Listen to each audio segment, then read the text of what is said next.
Okay, bismillahirrahmanirrahim. Assalamualaikum warahmatullahi wabarakatuh. Alhamdulillah. Bersyukur kepada Ilahi atas kegunaan Tuhan, kegunaan Allah terhadap iman dan Islam yang Allah kurniakan kepada kita, dan juga kesihatan dan keizinan Allah kepada kita agar kita dapat bersama kali ini dalam perkongsian online kita yang setiap minggu kita adakan. Dan kali ini Ikram Kelantan bersama dengan Ikram Health Kelantan akan berkongsi sedikit ilmu berkaitan dengan sedikit berkaitan dengan health dan juga sedikit berkaitan dengan mungkin finance dan juga legality lah. InsyaAllah tajuk pada kali ini Kalau kita tengok pada banner yang kita dah tu tadi, tajuknya ialah malpractice kan dia punya tu. Sekejap, saya pun dah terlupa dia punya tajuk tu, panjang sangat. Adakah anda tahu? Berkaitan dengan adakah anda tahu? Okey, kita tanpa buang masa, insyaAllah kita akan menjemputlah seorang yang tidak asing lagi kepada ahli-ahli Ikram Kelantan, dan mungkin ada anda di luar sana yang pernah berurusan dengan beliau. Beliau merupakan salah seorang certified financial planner dan financial advisor, dan beliau banyak menerima anugerah dalam pembelajaran beliau berkaitan dengan financial advisory. So maka dengan itu tanpa buang masa saya menjemput saudara Hanif Yahya. Hanif? Okey. Dengar ke? Dengar. Dengar ke? Okey, insyaAllah. So Hanif, dengar insyaAllah. So sedikit sebanyak tentang Hanif, licensed financial planner. Betul Hanif? Ya, betul. Betul. Dan seluruh Malaysia ni ada berapa je ni? Tak ingat dah Hanif pernah sebut sebelum ni. Dalam 800 lebih. 800 lebih sahaja di Malaysia. Seluruh Malaysia 800 lebih sahaja, dan saudara Hanif salah seorang lah, insyaAllah. Dan kita pada hari ini bertuahlah dapat bersama dengan Hanif Yahya sebagai speaker kita dan berkongsi tentang sedikit banyak berkaitan tajuk kita pada pagi ini. Sebelum mulakan tajuk, mungkin saudara Hanif boleh berkongsi sedikitlah latar belakang, dan kemudian insyaAllah terusnya boleh teruskan dengan topik yang kita insyaAllah bincangkan hari ini. Boleh Dr. Hanif? InsyaAllah. Boleh. InsyaAllah. Okey. Pertama, bismillahirrahmanirrahim. Rabbi shrah li sadri wa yassir li amri wa uqdatan min lisani yafqahu qawli. Saya mengucapkan terima kasih kepada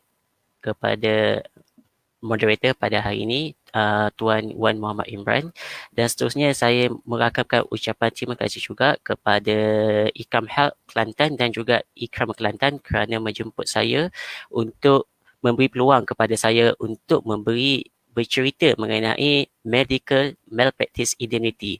Medical malpractice indemnity adalah salah satu perlindungan profesional untuk para doktor, di mana kerajaan mewajibkan mulai daripada tahun hadapan, kalau nak renew annual practice certificate, perlu ada medical malpractice indemnity, ataupun ada setengahnya menyebut medical malpractice protection. Okey. Sedikit latar belakang. Okey, saya Hanif, saya seperti mana yang diberitahu oleh Tuan Moderator tadi, saya merupakan seorang licensed financial planner, and then pada hari ini saya mewakili daripada Mediplanner. Mediplanner ni dia adalah salah satu company yang mana company ni adalah hasil gabungan antara medical professional. Dalam tim kita ada doktor yang memang di dalam bidang medical legal, dan kita juga ada dental dan juga ada farmasis. Pada masa yang sama kita sinergi dengan financial professional seperti financial planner dengan financial advisor yang memang license daripada Bank Negara Malaysia dan Social Security Malaysia. So fokus Mediplanner ini adalah memberi education kepada pelanggan-pelanggan kita, terutamanya kita punya fokus company adalah kepada pekerja-pekerja kesihatan seperti doktor-doktor.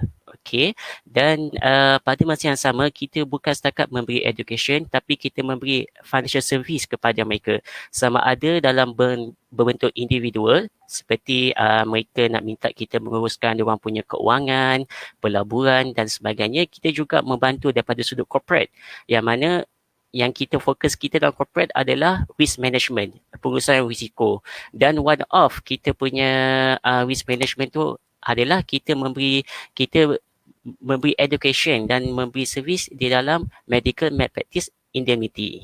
Okey, so ini adalah our services yang mana saya cakapkan tadi, kita bagi comprehensive risk management sama ada individu dan corporate. Kita juga buat ada training and talk seminar.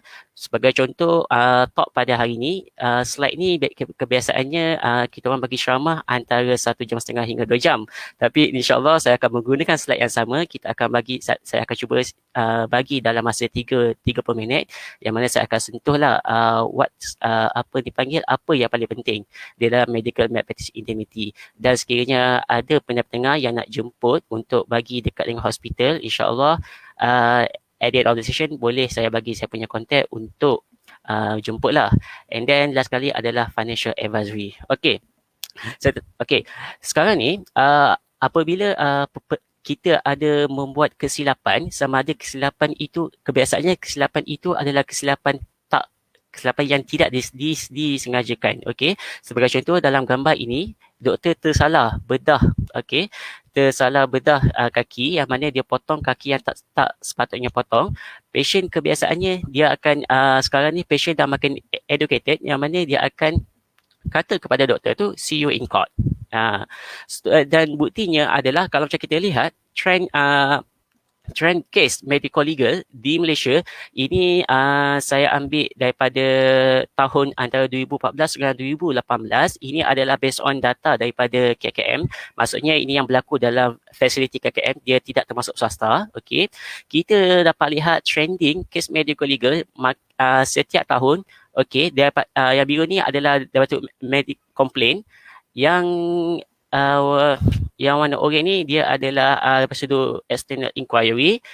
Yang warna grey ni adalah ex gratia cases. Yang kuning ni adalah yang saman.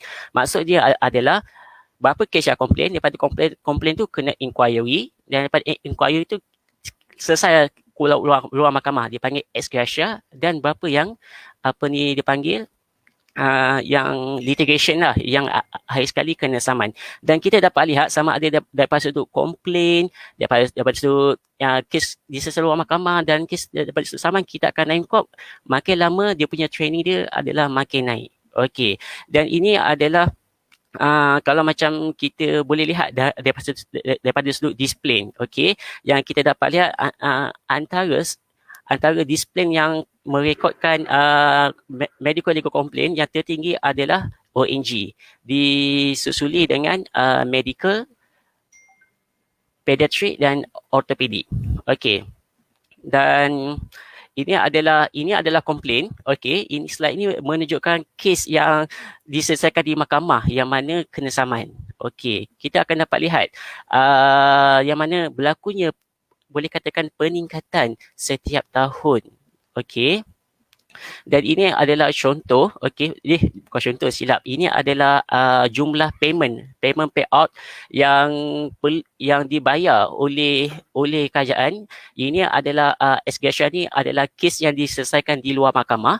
Yang ini adalah kes yang memang patient dia memang nak kes ni dibawa sampai ke mahkamah, dan dia memang berniat untuk mengambil tindakan ke atas doktor lah. Dan kita dapat lihat daripada amount ni, okey, daripada sudut ex gratia atau litigation, dia makin meningkat juga. Okey, dan ini adalah recent case yang silap, maaf. Ini saya akan menceritakan contoh-contoh kes yang berlaku daripada 2014, 2019, yang mana saya ambil daripada keratan-keratan akhbar. Okey, yang ini adalah salah satu contoh kes yang mana pesakit ni dia saman hospital. Okey, dia saman hospital kerana negligence. Okey, tetapi kalau macam kita lihat daripada berita ni, pesakit dia saman bukan sebab dia nak dapatkan duit. Okey, kalau di kes pesakit saman kerana dia nak bagi satu pengajaran. Apa yang dia fikir adalah dia nak bagi satu pengajaran kepada doktor supaya menjalankan kerja, supaya lebih berhati-hati dalam menjalankan kerja untuk kes ni. Dan ini adalah kes yang kedua, okey, yang mana pesakit ni dia menang 1.3 juta melawan yang against the hospital. Okey, tetapi yang dia kata ini adalah sama, dia bukannya dia suka-suka dia nak saman, tetapi dia nak mendapatkan apa dipanggil lah, dia nak bagi satu dia punya aim adalah nak bagi satu pengajaran kepada doktor. Okey.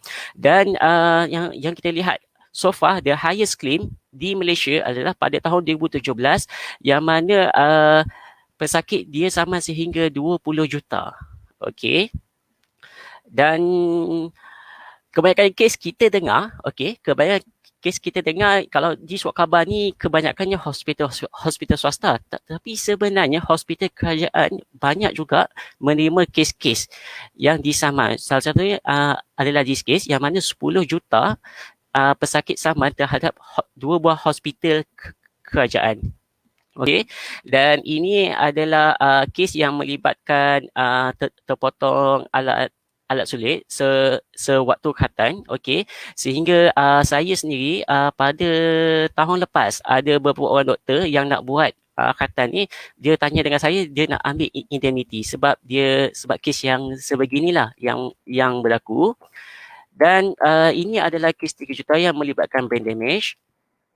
Okey, ini adalah salah satu kes yang menarik. Kes ini yang saya akan bincangkan pada hari ini. Okey, kes ni dia akan bersambung juga pada slide-slide yang akan datang. Okey, kes ni adalah di mana ada seorang pesakit nama dia Dr. Susan Thomas. Dia adalah seorang doktor juga, tetapi dia dah bersara. Okey, dia adalah ketua OPD, outpatient department dekat dengan hospital Kuala Lumpur. Dia ada pergi ke swasta, and then masa tu hospital swasta dia diagnosis. Okey, Dr. Susan ni mengalami septic arthritis. Kemudian Dr. Susan ni dia transfer pergi ke hospital kerajaan, and then bila dia transfer ke hospital kerajaan, doktor in charge tu dia bagi tahu dia kata ini bukan septic arthritis, ini adalah osteoarthritis. Jadi dia off antibiotik, and then dia tukar management, dia hanya bagi tramadol, and then pesakit ni seterusnya dia mengalami keadaan dia worsen. Okey, dia jadi semi conscious, and then dia mengalami sakit kepala yang amat sangat dan dia muntah-muntah. Kemudian dia meninggal dunia. So kebetulan suami kepada pesakit ini dia adalah bekas peguam di Jabatan Peguam Negara. So dia saman doktor tersebut. Okey. Kenapa patient saman? Okey. Antara sebab patient saman adalah pertama kegagalan doktor untuk diagnose ataupun wrong diagnosis, dan kemudian boleh jadi sebab inadequate or incorrect treatment, medication related error, inadequate performance or delay in performing a procedure, delay initiating a treatment, failure to treat, failure to monitor a response to treatment, inadequate information or poor combinations. Okay, basically kita dapat lihat apa yang pesakit saman ini adalah disebabkan negligence. Okay, sama ada tak dapat diagnosis, salah diagnosis, salah bagi ubat dan begitulah. Okay, and then kenapa patient saman? Ya, seperti saya ceritakan tadi, adalah sebab dia tak puas hati, dia marah, and then dia merasakan doktor tidak betul-betul komunikasi dengan dia ataupun doktor tidak respect kepada dia, macam kes yang Dr. Susan Thomas tadi. Okey, dan daripada sudut patient point of view, dia rasa dia telah diperlakukan dengan salah, dia dah hilang. Okey, kalau macam salah operation kaki tu, dia dah hilang anggota, and then dia mengalami unnecessary pain and suffering. So basically apa yang sebenarnya yang patient nak daripada saman, kes-kes yang dia buat komplain ataupun kes-kes yang pergi ke mahkamah di saman, pertama sekali memang tak dinafikan sebagai pesakit kenapa dia bawa kes tu ke mahkamah adalah kerana dia nak dapatkan pampasan wang. Okey. Yang kedua adalah ada kes yang berlaku sebab sebenarnya patient nak tahu sebab kenapa apa ni mak saya ke apa benda ni boleh meninggal dunia. Okey. Dan yang ketiga adalah dia nak sebenarnya doktor yang terlibat tu adalah untuk memohon maaf. Okey. Dan dia ada, and then that's yang sebab-sebab yang lain. Okey. So kesilapan ni sebenarnya berlaku. So macam mana kita sepatutnya sebagai seorang doktor untuk kita meminimaliskan risiko patient complaint. Antaranya adalah kita kena yang paling yang utamanya adalah kita kena jaga komunikasi kita dengan pesakit, okey. And then yang kedua adalah kalau macam ada berlakunya komplain, kalau boleh kita cuba nak control the damage. Kita cuba nak control the damage. Maksudnya kalau macam ada wrongdoing, kita jumpa dengan patient, okey, kita cuba nak control damage lah. Mungkin kita kita cuba buat sesuatu lah. Macam ada satu case, ada satu klinik, staff klinik tu tersalah bagi ubat, okey, kemudian patient complain. Last sekali yang owner klinik ni, dia pergi jumpa patient, dia kata dia minta maaf staff dia, okey, staff dia salah bagi arahan kepada dalam memberi ubat, dan akhirnya patient tersebut dia tak jadi saman lah sebab doktor itu datang minta maaf dan dia mengakui kesilapan yang dia buat. Okay, so itulah pentingnya kita control damage. Okay, so ini saya tak nak sentuh sebab kita ada kekangan masa. Okay, type of damage. Okay, damage ni sebenarnya dia ada beberapa jenis. Okay, pertama adalah general damage, special damage, future damage and other damage. Other damage ni adalah seperti aggravated dengan exemplary. Okay. General damage ni, ini adalah kerugian yang ditanggung oleh pesakit. Special damage ni adalah pesakit yang kena request. Future damage ni adalah kos-kos pada masa hadapan. Okay. Dan seterusnya adalah other damage. Okay. Ini saya bagi contoh damage yang biasa. Okay. Kalau macam general damage, special damage dengan future damage, ini adalah damage yang mana pampasan wang yang pesakit tuntut adalah untuk dia untuk contohnya kalau macam kita ambil contoh yang ni cerebral palsy, okey, cerebral palsy ni adalah kos-kos untuk menjaga anak tersebut. Okey, menjaga anak tersebut yang mana ini adalah contohnya Kes Yassin, Lee Zinchia dan juga Muhammad Haziq.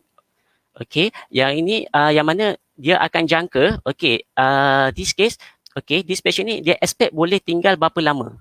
Silap, bukan boleh tinggal berapa lama, boleh hidup sampai umur berapa, kemudian dia akan senaraikan apa yang barang keperluan yang this patient perlukan, seperti kos nak masuk ke hospital, kos untuk berjumpa dengan doktor, kos untuk membeli katil, kos untuk fisioterapi, and then dia akan kalikan dengan tahun. Kalau macam dia kalikan dengan 12, pertama adalah untuk setahun, kemudian dia akan kali dengan berapa expected life. Okay, expected life yang dijangka pesakit tersebut boleh hidup. Dan itulah yang last kali mahkamah akan decide berapa sebenarnya kerugian pampasan, okay, yang perlu dibayar oleh doktor ataupun hospital. Okay, selain daripada general damage, okay, general damage, special damage dengan future damage, ada lagi satu damage yang sangat-sangat penting yang sebagai seorang doktor yang kena tahu, adalah aggravated damage. Aggravated damage ni, kalau di dalam surat khabar, dia dipanggil sebagai ganti rugi tambahan. Perlu ingat, aggravated damage ni tak semua polisi insurans ataupun polisi medical malpractice yang cover. Tak semua.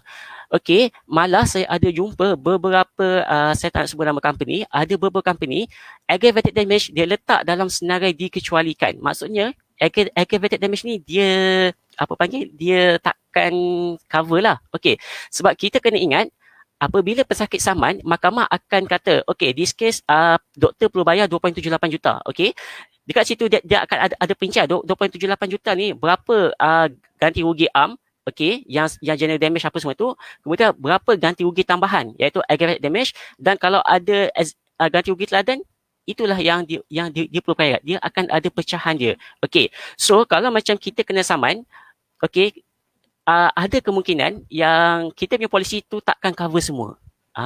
Okey, sebab itulah kita kena check balik. Kalau macam ada doktor-doktor yang dah ambil medical indemnity, cuba check balik sama ada polisi tersebut ada tak cover aggravated damage, sebab most of the polisi tak cover aggravated damage. Aggravated damage ni kebiasaannya hakim dia akan bagi apabila dia apabila dia merasakan tindakan doktor tersebut tidak wajar kepada pesakit, ataupun pesakit dia merasakan bahawa tindakan doktor ni dah mengguris dia punya perasaan, dia punya reputation tu. Okey. So itu adalah aggravated damage. Okey, kalau kita ikut daripada Federal Court Judgment, aggravated damage can be and have been awarded as a separate head of damage in tort. For example, aggravated damage are frequently awarded in defamation case for injury to a person's reputation. There is no reason to exclude this kind of damage from medical negligence cases which involve injury to a person's body. Okey, untuk pengetahuan pendengar-pendengar sekalian, sejak daripada tahun 2016 dan ke atas, makin banyak kes medical legal yang mana sampai kena aggravated damage, kena ganti rugi tambahan.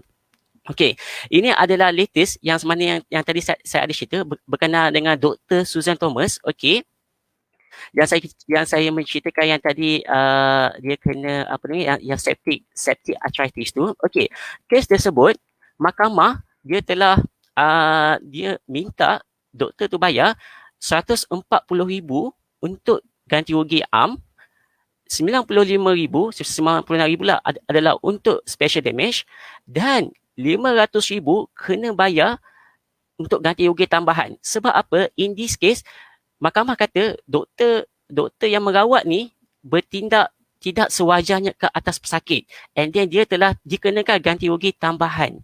Okey, dan seperti mana yang saya cakap tadi, ganti rugi tambahan ni kalau boleh kita kena pastikan kita punya polisi medical malpractice itu ada feature aggravated damage, sebab kebanyakan polisi tidak ada. So bayangkan kalau tidak ada 140 dengan 90 ni polisi bayar, tapi 500,000 tu kena guna duit poket sendiri. Okey. Kenapa this case mahkamah mengenakan aggravated damage sebanyak 500,000 kepada pesakit? Sebab ketika ahli keluarga pesakit tu dia tanya kepada doktor, why saya punya isteri ni, okey, saya punya isteri ni meninggal dunia, kenapa tak treat dia sebagai septic arthritis? Okey, jawapan doktor tu tersebut, dia deny. Dia kata saya tak salah. Kalau macam pesakit ni datang lagi sekali pun, saya akan buat management yang sama. Itulah sebabkan kata-kata itulah pesakit tu dia saman doktor ni sebab bersifat unprofessional. Dan sebab itu mahkamah mengenakan aggravated damage sehingga 500,000. Okey. Dan okey, so ini adalah yang total yang dia kena bayar. Okey, the reason yang saya kata tadi sebagai aggravated damage, yang inilah yang saya kata. Pertama, sebab dia tak buat investigation, negligent act, dan worse and conduct during the doctor meeting with the deceased family member. Okey. Dan yang seterusnya adalah exemplary damage. Kalau dalam bahasa Melayu ni dia dipanggil sebagai ganti rugi teladan. Ganti rugi teladan ni dia adalah dia atas daripada aggravated damage, dia adalah salah satu saman teladan. Kalau biasanya exemplary damage ni biasanya dia dalam kes defamation juga, dalam kes saman malu sama fitnah. Kebiasaannya exemplary damage ni mahkamah akan bagi, okey, sekiranya dia merasakan, okey, pihak yang mengemukakan saman tersebut dia punya general damage dengan dia punya aggravated damage tu masih tak cukup. So hakim dia akan mengenakan pula exemplary damage. And then so far di Malaysia, yang kami perasan tak ada mana-mana polisi yang cover exemplary damage. Okey, buat masa ini tak ada lagi yang cover exemplary damage. Okey. Dan ini adalah antara slide yang saya nak ringkaskan. Macam mana nak memilih tips-tips nak memilih medical malpractice indemnity. First, sebab sekiranya kita sebagai seorang Muslim, okey, kita kena pastikan polisi yang kita ambil tu adalah takaful, bukannya insurance konvensional. Okey, sebab insurance konvensional dia adalah produk tidak patuh syariah.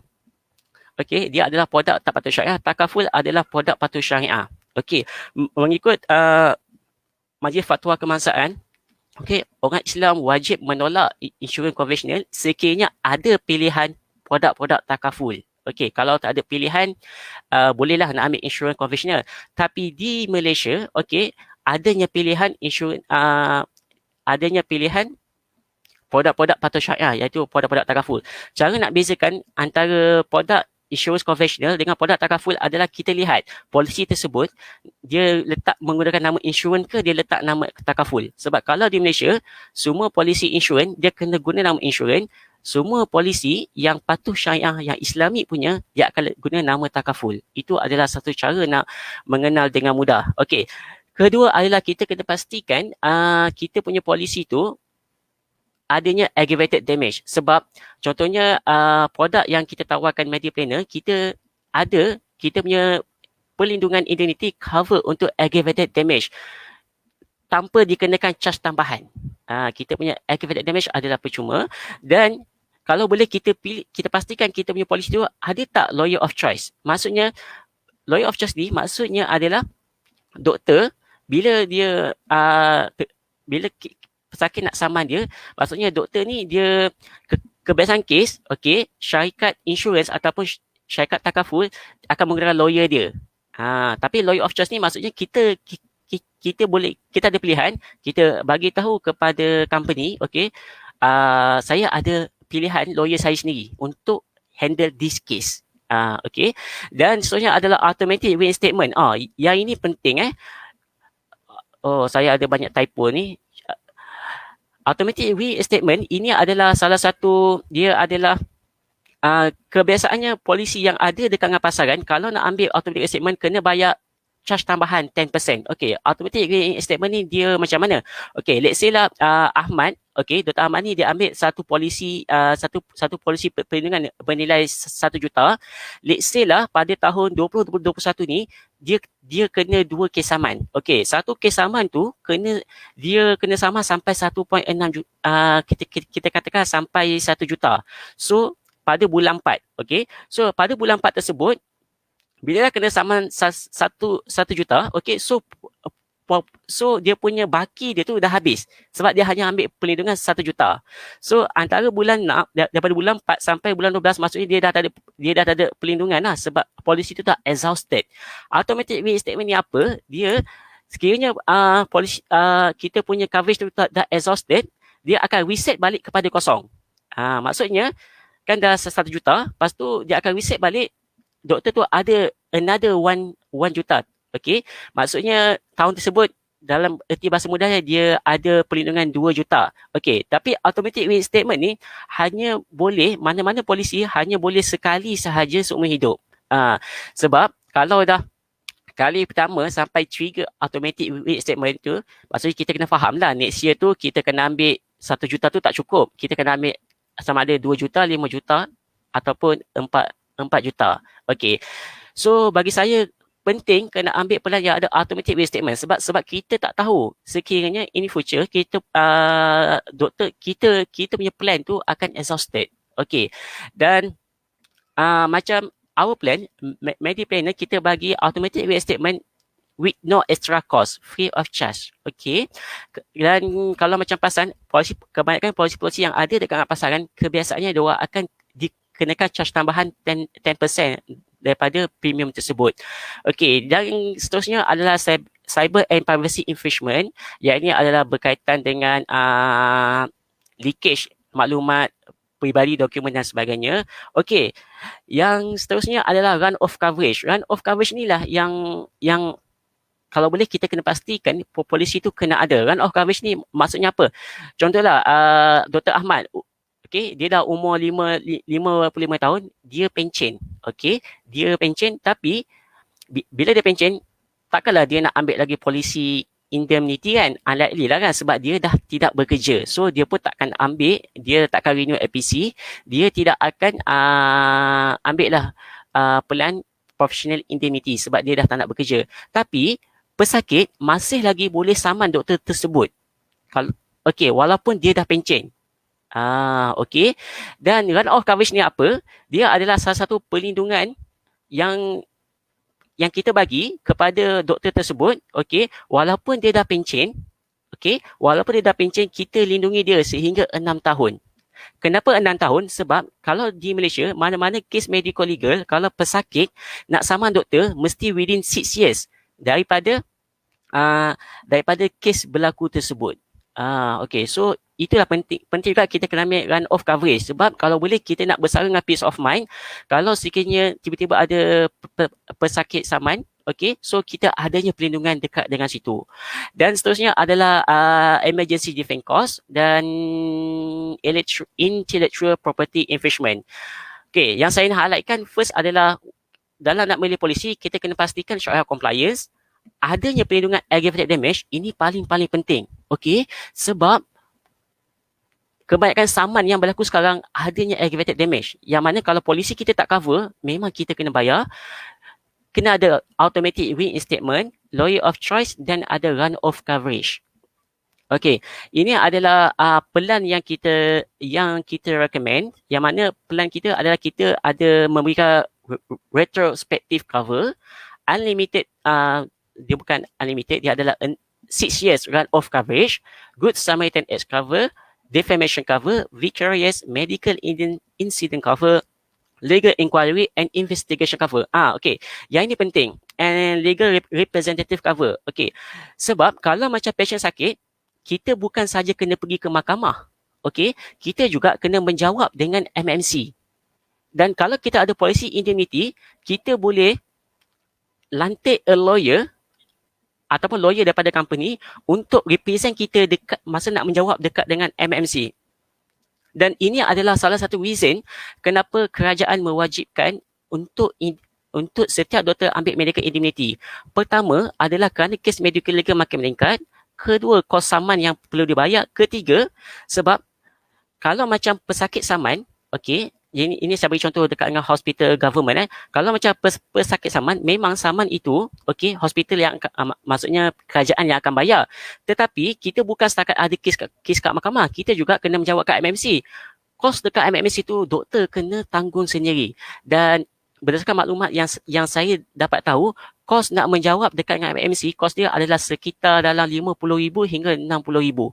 Yang mana itu doktor kena tanggung sendiri.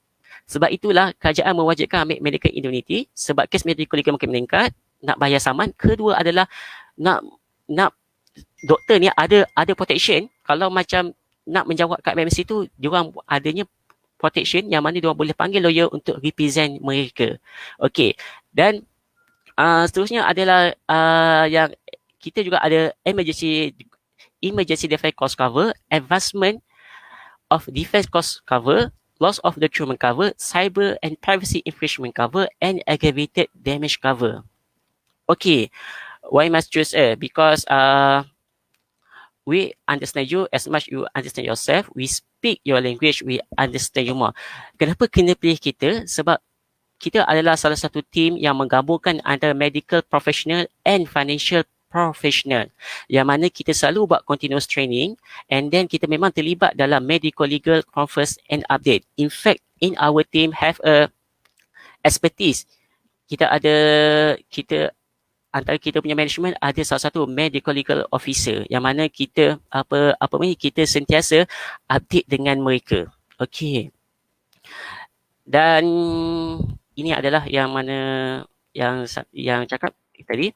Okey, sebab untuk kesimpulannya adalah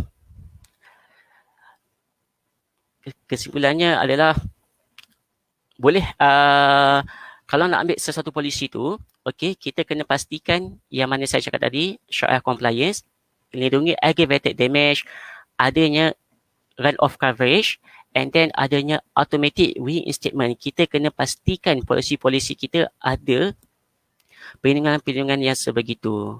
Okey, saya rasa saya punya presentation saya berhenti dulu dekat dengan sini untuk menjawab sekiranya ada soalan. Okey, alhamdulillah. Terima kasih kepada Tuan Hanif Yahya, panel kita, speaker kita pada kali ini. Beliau merupakan certified financial planner yang salah seorang juga dalam Mediligal,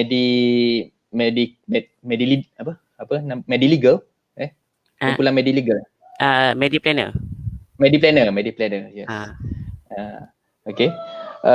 Dan sebelum kita ke arah soalan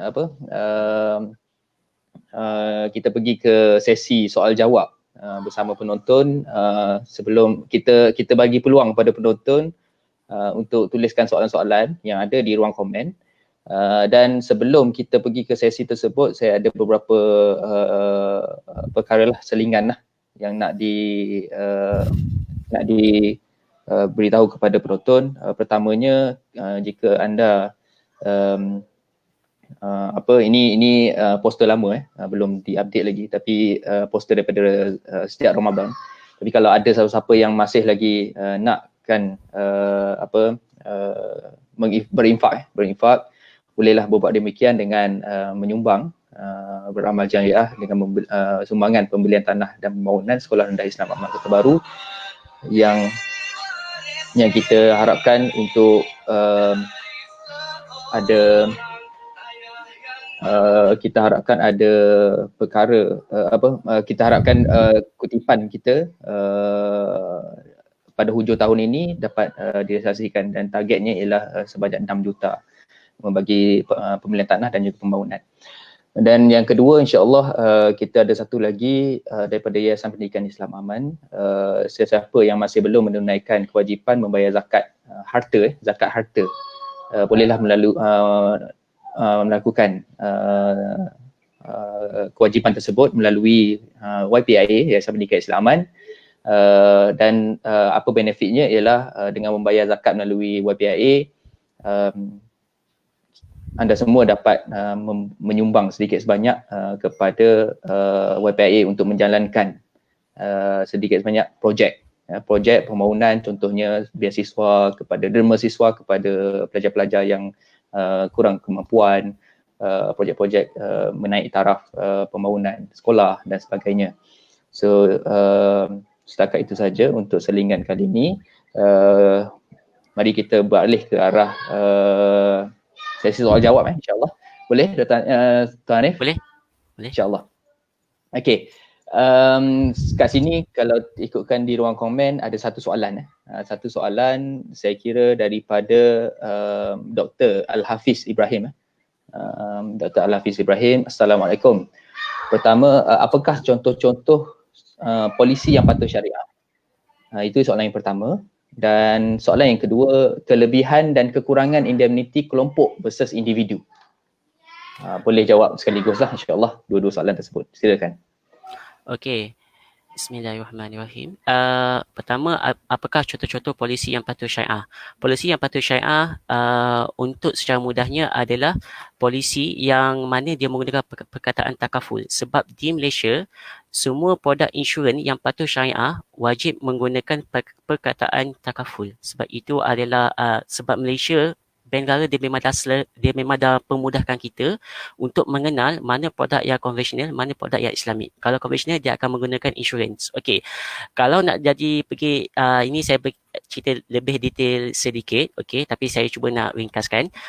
Kenapa produk insurans itu adalah tak patuh syariah? Sebab insurans dia adalah salah satu jaminan yang mana contohlah Ahmad kan. Ahmad bagi duit kat saya, okey, 1,000 setiap tahun, yang mana saya jamin dekat dengan dia, kalau macam dia kena kes medical legal ke apa benda, saya akan bagi dia up to 1 million protection. Itu dia adalah salah satu urus niaga, okey, dalam bentuk jaminan. Saya bagi awak duit, saya nak beli jaminan daripada awak. Kalau di dalam Islam, proses jual beli ni dia tidak diiktiraf oleh Islam. Sebab jaminan itu dia bukannya ada satu benda yang jelas. Dia bukannya ada satu produk yang jelas. Dia adalah satu janji sahaja. Jual beli janji. Okay. And then yang kedua, jaminan tu pula kita tak tahu nak bila.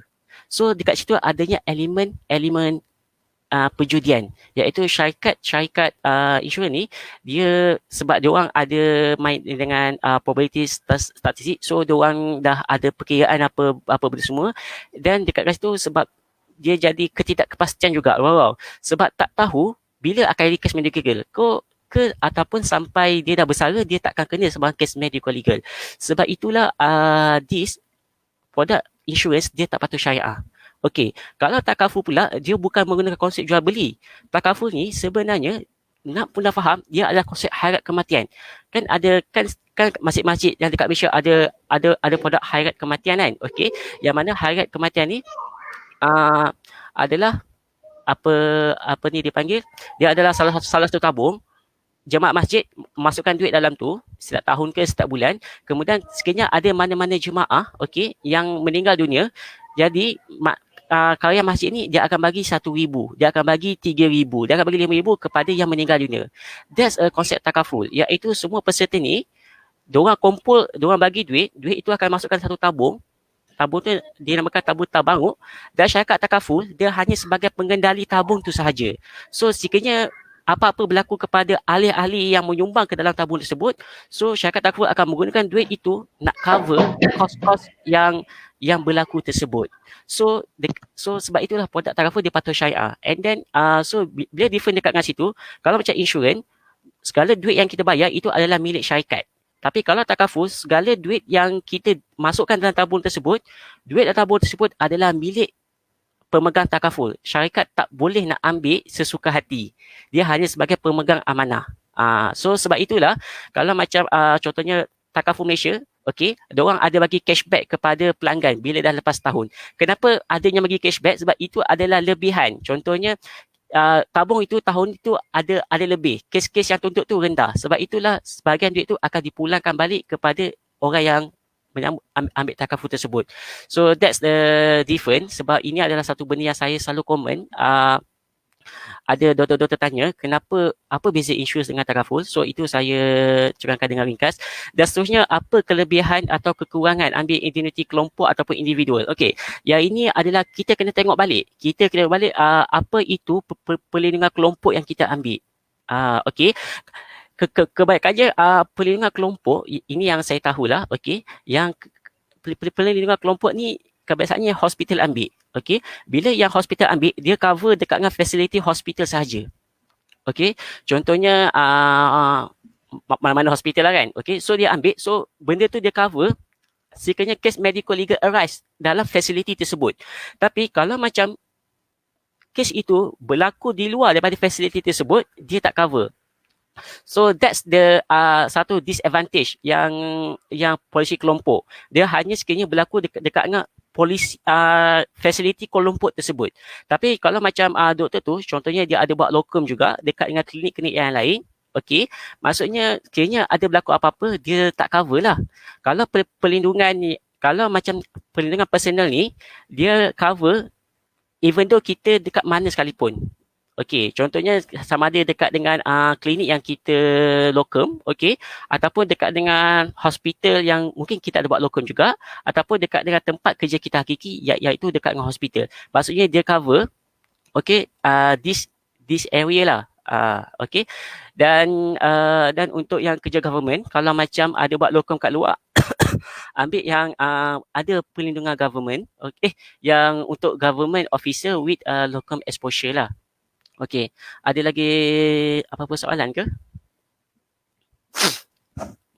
Macam tak ada. Tadi ada bagi ke contoh-contoh polisi yang patuh syariah? Tadi contoh. Yang saya tahu, yang ada di Malaysia sekarang ni, yang patuh syariah yang saya tahu cuma dua. Satu adalah produk yang daripada, satu adalah underwriter dia adalah Syarikat Takaful Malaysia Berhad. Yang kedua adalah Zurich. Zurich ni, kita kena pastikan dia Zurich Insurance ke Zurich Takaful. Sebab Zurich dia ada dua-dua. Zurich untuk medical malpractice yang saya tahu, dia ada buat versi insurans ada, versi takaful pun ada. So kita kena pastikanlah yang kita ambil tu insurans ke yang takaful. And then kalau untuk Zurich Takaful, dia orang ada collaboration dengan Perdim, Persatuan Doktor Muslim Malaysia. And then selain daripada tu adalah produk-produk insurans konvensional lah.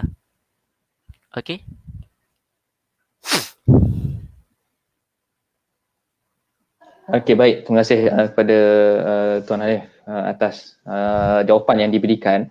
Cuma persoalannya tadi kalau polisi kelompok tadi just sebagai orang yang bukan doktor bertanya ni, moderator bukan doktor bertanya kalau kiranya adakah dia berkaitan dengan semua kes termasuk dengan individu punya kesalahan ataupun dia berkaitan dengan kes yang berkaitan dengan kesalahan fasiliti tersebut. Maksudnya yelah kelompok ni cover pada fasiliti kan. So adakah bila ambil kelompok tu kalau individu tu yang salah, adakah dia cover juga untuk individu kesalahan individu tu sendiri? Okey. Dia cover dia yang fasiliti tu dia berlaku dekat dengan fasiliti tersebut. So dia boleh jadi doktor, individu, doktor ke staff nurse ke apa, tak kisahlah siapa, tapi dia senang nak faham dia adalah berlaku di mana. Okey. Kalau berlaku di fasiliti tersebut, so dia cover lah. Okey. Baik. InsyaAllah. Okey, kita ada soalan kedua. Soalan kedua daripada saya kira doktor juga, Dr. Azliana Aziz yang baru share, baru berkongsi minggu lepas dengan kita berkaitan dengan telinga. Dr. Azliana Aziz merupakan salah seorang doktor ENT. Soalannya berbunyi, kalau ambil beberapa polisi akan cross cover untuk kes yang sama macam health insurance ke? Boleh silakan. Okey. Kalau ambil beberapa polisi akan cover untuk health insurance. Okey. Satu health insurance pun, okey, health insurance pun dia yang saya faham health insurance health insurance dia merujuk kepada medical card tau. Okey. Kalau medical card untuk sesuatu claim, okey, untuk sesuatu claim dia hanya boleh satu polisi dalam satu masa. Dia hanya boleh satu. Melainkan polisi tu tak, contohnya dia ada dua, okey. Contohlah okey, dia masuk hospital, okey, dia masuk hospital, contohlah dia ada perlindungan polisi A dia ada perlindungan 100,000, polisi B pun dia ada perlindungan 100,000. Okey. So, kalau macam dia dah kena appendicitis, lepas tu dia kena buat operation yang mana kos dia mungkin dalam 15,000. 15,000 tu hanya boleh claim daripada salah satu polisi sahaja. Dia tak boleh claim dua-dua sentak.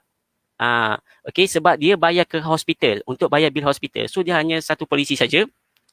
Tapi sekiranya dia dah masuk hospital, contohlah dia masuk hospital bukan sebab appendicitis tapi sebabkan ada masalah jantung, dia kena buat bypass apa benda apa semua, which is cost dia tinggi. So let's say lah dia dah sampai, dia dah limit dah 100,000. Kemudian dia kena warded lagi sekali pada tahun yang sama.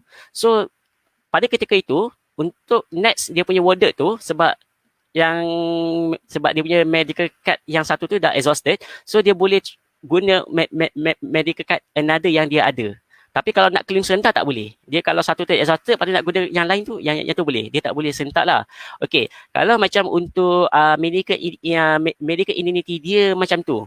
Dia hanya boleh sekali sahaja, dia per case basis. Maksudnya satu kes untuk satu polisi. Kalau kita ada 2-3 kes, contoh polisi tu dah exhausted, okey. Polisi yang kita ambil ni dah exhausted, kemudian kita adanya berlaku kes yang kemudian, iaitu kita boleh activate guna polisi yang lagi satu. Tapi kalau macam satu kes tu nak activate dua-dua, yang tu tak boleh.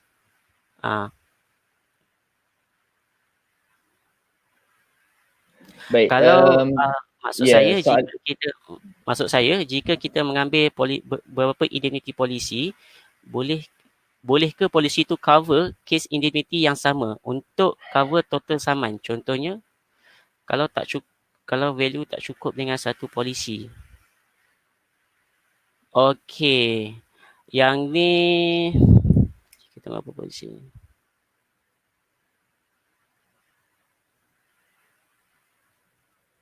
Oh, yang ni saya kena tanya underwriter. Cuma kalau macam bagi saya sendiri, okey, daripada ambil beberapa polisi, okey, kalau boleh kita ambil satu polisi yang dia punya coverage tu besar. Okey, first kali, ini saya bagi satu tips yang simple untuk doktor-doktor yang GP, klinik-klinik, pengalaman saya, kalau boleh minimum, kalau nak ambil sekalipun ambil satu juta perlindungan, okey. Dan kalau macam kes-kes yang kalau macam specialist, okey, specialist saya recommend ambil 2 juta dan ke atas. Dan kalau macam specialist tersebut ada dia praktis dekat dengan ONG ke, dekat dengan pediatric, saya suggest ambil more than 4 million punya protection. Yang mana kita boleh tengok, yang awal tadi saya share statistik yang dikeluarkan oleh KKM sendiri, kita dapat lihat disiplin-disiplin mana yang kes medical legal tinggi. Dan contoh-contoh yang saya tunjukkan tadi. Contohnya yang kes brain damage yang melibatkan ONG dengan pediatric. So this itulah yang paling penting kalau kena ambil yang protection yang agak tinggi. Okay. Okay, baik. InsyaAllah mungkin saya boleh summarizekan Dr. Azliana punya soalan tadi tu dan jawapan Tuan Hanif. Mungkin daripada ambil multiple policies untuk cover jumlah yang besar, mungkin malpractice punya pampasan tu, kita cadangan Tuan Hanif ialah untuk ambil satu polisi yang dia punya coverage tu dah besar. Betul? Betul Hanif? Betul? Lebih kurang? Okay. So mungkin harapnya menjawablah Dr. Azliana punya soalan tadi, dan saya kira kita dah mungkin kita dah masa kita dah hampir ke hujung dan tiada soalan daripada penonton yang lain. Dan insyaAllah setakat itu sajalah kita punya perkongsian online pada kali ini. Terima kasih kepada Tuan Hanif Yahya atas perkongsian berkaitan dengan malpractice indemnity dan juga medical malpractice indemnity, dan juga semua penonton yang menonton dan mendengar daripada awal sehingga akhir, ataupun yang sebahagian dan juga yang bertanya soalan. Semoga perkongsian pada kali ini mendapat manfaat dan juga membolehkan kita mungkin menambah ilmu lah, bagi yang saya bukan doktor, menambah ilmu sedikit sebanyak tentang financial planner dan juga berkaitan dengan apa yang terjadi di sekitar mungkin medical apa orang kata situation dan sebagainya. Dan insyaAllah jika tidak apa-apa, insyaAllah kita boleh tangguh dulu kita punya perkongsian online dengan tasbih kafarah dan suratul As.